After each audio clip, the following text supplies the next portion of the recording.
Escucha, el Centro de Reconciliación Familiar Libertad en Casa presenta las buenas noticias.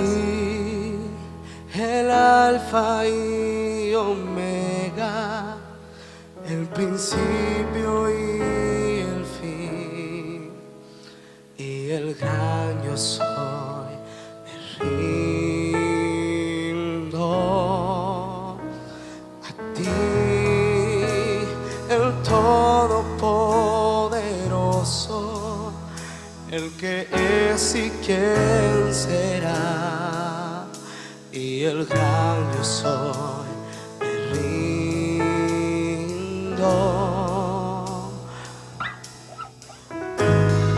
Quiero que gobiernes mi vida, me doy en sacrificio a ti. Yo quiero que gobiernes mi caminar,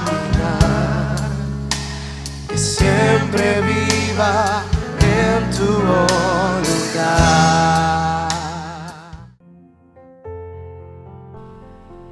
No sé por dónde comenzar. Me han pedido que les cuente lo que sé de lo que aconteció ese día tan especial. De verdad, ni siquiera sé si es especial. Lo llamaría un día horrendo o un día maravilloso, no sé. Pues fue un día en que la muerte alumbró la vida. La sangre derramada en el altar, vida por vida, la equidad de Dios.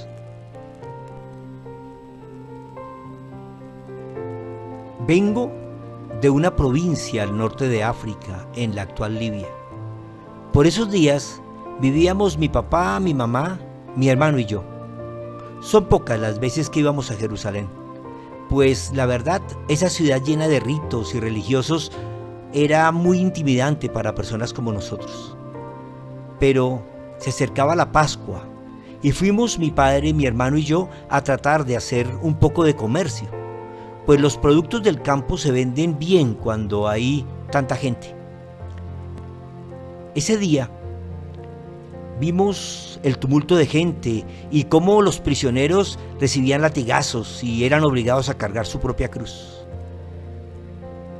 En eso, mi hermano Alejandro me dijo: es él, el que casi no puede con la cruz, él, el mismo que el primer día de la semana entró montado sobre un burro y que muchos de estos le decían Hosana al rey de los judíos, bendito el que viene en el nombre del Señor. El mismo, sí, es él, el que le dio juguete en el templo.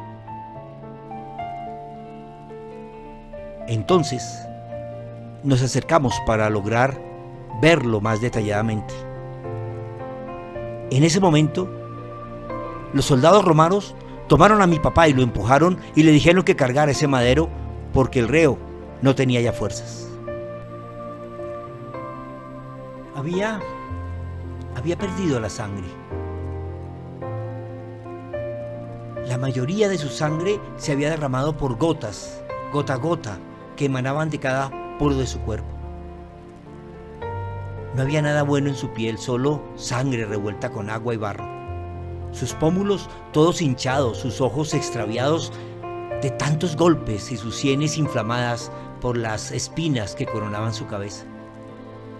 Yo no entendía, casi desnudo, descalzo, golpeado y sin fuerzas. ¿Qué habría hecho este hombre? ¿Será por lo del templo? La verdad, no me parecía un criminal. Años después, hablando con Juan Marcos, un joven como yo que lo siguió desde cerca envuelto en unas sábanas, pareció un fantasma. Me contó que él se dedicaba a hacer un libro biográfico de Jesús, el siervo sufriente.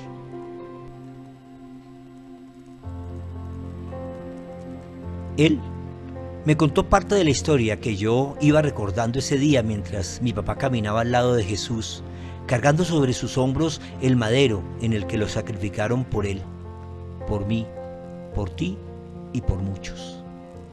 Marcos me contó que cuando ya estaban cerca de Jerusalén, Betfage y Betania, y frente al Monte de los Olivos, Jesús envió a 2 de sus discípulos y les dijo: vayan a la aldea que tienen ante ustedes. Al entrar en ella, van a encontrar atado un burrito, sobre el cual nadie se ha montado. Desátenlo y tráiganlo acá. Si alguien les pregunta ¿por qué hacen esto?, respondan que el Señor lo necesita y que muy pronto lo devolverá. Ellos llevaron a Jesús el burrito sobre el que echaron sus mantos, y luego Jesús se montó sobre él. Por el camino, muchos tendían también sus mantos, mientras que otros cortaban ramas que habían cortado del campo.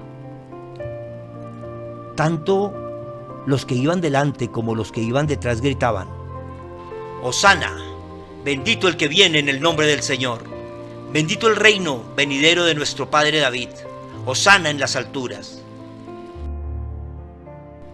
Otro de los historiadores, un médico que dedicó gran parte de su vida a escribir la historia de los viajes de nuestro hermano Pablo, nos cuenta que cuando se acercó a la ciudad santa, Jesús lloró al verla y dijo: si por lo menos hoy pudiera saber lo que te puede traer paz. Pero eso ahora está oculto a tus ojos, porque van a venir sobre ti días cuando tus enemigos levantarán un cerco a tu alrededor y te sitiarán y te destruirán por completo, a ti y a tus hijos dentro de ti, y no dejarán en ti piedra sobre piedra, por cuanto tú no entendiste ni te diste cuenta del momento en que Dios vino a visitarte. A muchos les pasa lo mismo. Sus oídos y sus ojos están cerrados. No ven el día de su visitación y dejan pasar la oportunidad de la redención. Pero hoy está pasando nuevamente. Pide a Dios que abra tus ojos y lo veas claramente como lo vi yo ese día de la cruz. Seguimos avanzando con mi hermano hacia el monte de la Calavera. Mi padre comenzó a cargar la cruz, disgustado por haber sido obligado. Pero ahora su rostro se ve más tranquilo, casi que emana una luz inmensa, como si reflejara el amor que el Cristo le transmite. Él carga junto a Jesús la cruz, que será el símbolo del paso, una nueva Pascua, un nuevo cambio para el mundo entero, una oportunidad de redención, pues representará el paso de la muerte por el pecado a la vida por la fe. Ese día nos cambió la vida. Nunca más pudimos ver el mundo sin sentir lo mismo que sintió Jesús. Solo por su gracia estábamos parados a la orilla del camino, ventaneando, como vulgarmente diríamos, chismeando, viendo lo que sucedía.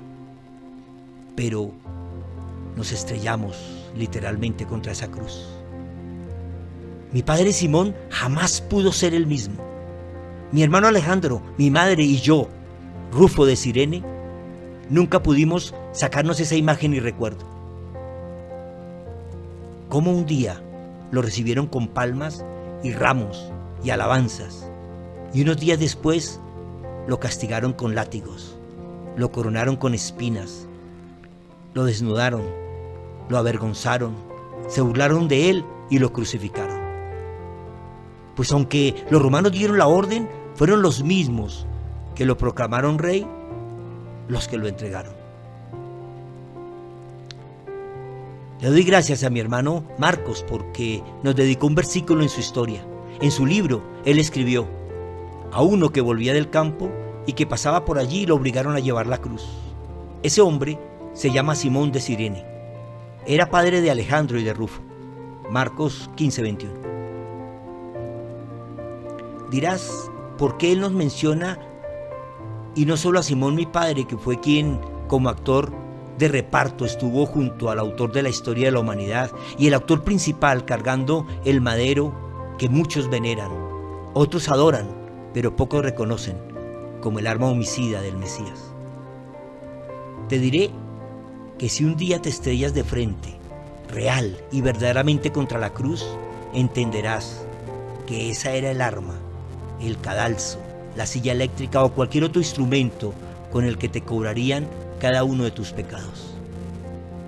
Muchos hoy se burlan, otros les parece solo mitología judía, otros solo religión o cuentos de hadas, pero mi papá la cargó. Yo lo vi.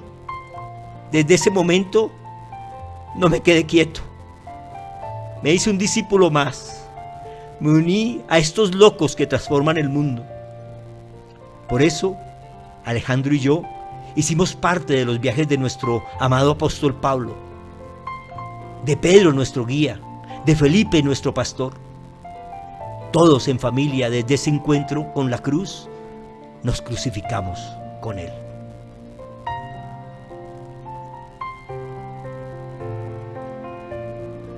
Este bien podría ser el relato de Rufo de Cirene, alguien que vivió de cerca los sucesos, pero no recibió la fama necesaria. ¿Y qué tal Simón de Cirene, quien cargó junto con Cristo la cruz del pecado del mundo? Él no tuvo tiempo para condenar a los que gritaban: maldito, muere, eres falso, muere, eres mentiroso. Ni siquiera entendió muy bien la doctrina de la salvación. Jesús no cruzó palabras registradas con él, seguro. Fue un hombre del que no se sabe sino su nombre. ¿Y el de sus hijos? Si era judío, no lo sé. Si pagano, tal vez porque provenía de una región no judía, pero muchos judíos vivían en Cirene. Pero algo seguro sí tengo: él cargó con los pecados de muchos. No fue el Redentor, no pagó por nosotros, pero nos dio el ejemplo de cargar con los pecados de los demás. No condenarlos, no juzgarlos y menos acusarlos.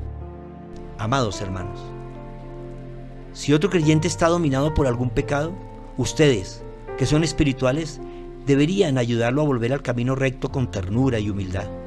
Y tengan mucho cuidado de no caer ustedes en la misma tentación. Ayúdense a llevar los unos las cargas de los otros y obedezcan de esa manera la ley de Cristo. Gálatas 6, del 1 al 5. Lo recibieron como al Rey esperado, al Príncipe del cielo, al Mesías Salvador. Esperaron que Él hiciera una revuelta que levantara a todos los judíos contra el imperio del mundo y se tomara el poder. Pero se decepcionaron cuando no les dio lo que querían. Entonces lo denigraron, persiguieron y mataron. Hoy muchos se acercan por lo mismo, para que les dé, les ayude a resolver, les apruebe aún el pecado. Se acercan a Cristo por lo que creen Él ofrece, pero al ver la cruz ya no quieren más. Prefieren el mundo y sus propuestas. Este Domingo de Ramos es un buen momento para que te preguntes si en verdad es el Rey de tu vida o solo celebra lo que la religión muerta te enseña. Hazlo Rey en tu vida. Vive bajo su gobierno y sujétate a su autoridad, y así el reino de los cielos crecerá en tu corazón y tendrás la protección y el favor de Dios.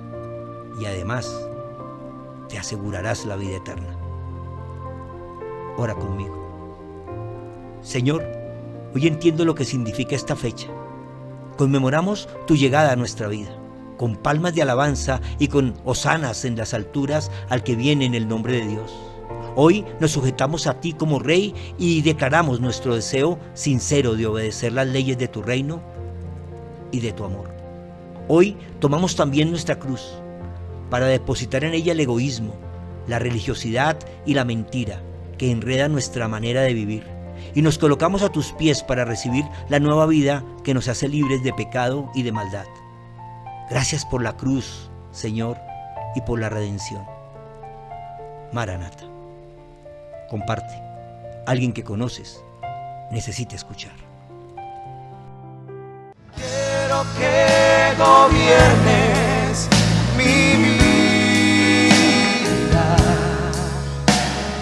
Doy el sacrificio a ti. Quiero que gobiernes mi caminar.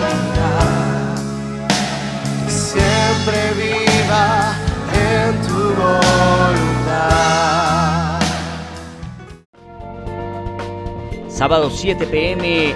Conéctate en Zoom y Facebook Live.